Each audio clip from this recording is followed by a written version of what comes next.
That's taking it to another level, and that's what Danielle Tominio did. She's turned that experience into a book coming out in December, and she joins me now from our studio in New York. Danielle, you know, I haven't read the book. I have books, and I haven't seen the movies. So I'm having a hard time wondering how these books that were written, I think with young adults in mind, became a teaching tool at Yale. Please, enlighten me.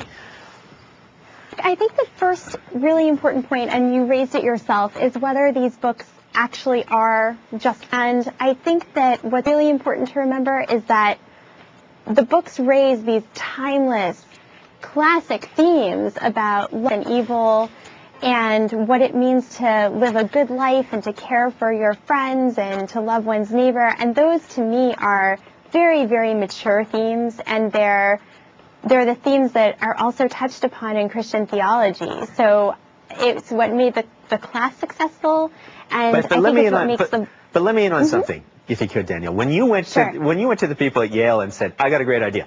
We're going to use Harry Potter books to teach theology," what?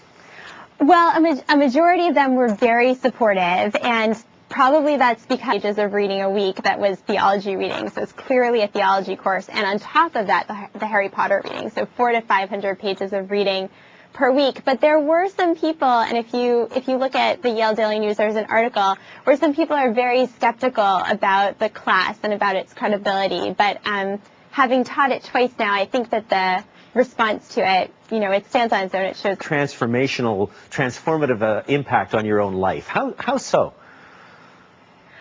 Absolutely. I mean, I was undergraduate at Yale, and the experience of getting to come and teach there, you know, just as I had been an undergraduate there, you know, to have that role reversed, that was so confidence building, and it was a beautiful, amazing moment for me. And then, you know, probably more powerfully at a personal level, the first time I taught the class, I was living at home. My father had just been diagnosed with a pretty severe illness called primary lateral sclerosis, and it's a lot like multiple sclerosis, which is what J.K. Rowling's mother died from. And a primary reason she wrote the book was to process that experience. And I remember teaching the class, and one day just driving my car so overwhelmed and really, you know, just frightened and scared like any child would be if a parent is ill. And I remember thinking, you know, I teach this class, and I look for the ways that inform our lives, and what does this literature have to say to me? And the moment that stands out, I don't want to give away the ending because I haven't read it, but the moment that stands out is at the end of the 7th book. Harry walks towards his fate, a community of people who surround him, who have, in this case, passed away, and they provide great solidarity for him. And I remember thinking, who is my community? You know, that's the message J.K. Rowling offers us, is that there's solidarity in suffering. Who are my friends? Who are my loved ones that support me? And that's upheld me through my father's illness. And it also makes me have great empathy with Rowling and her writing. And so it's been personally transformative, definitely. I love what you found in the books, and I love the fact that they've given you that strength and experience. I think that's great. You're welcome. Thank you again.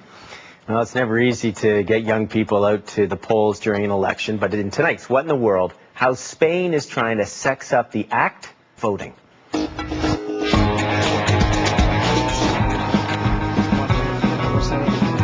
Voting as good as sex? Well, apparently. Spain's Catalonian Socialist Party released this steamy ad hoping to get more young people to vote.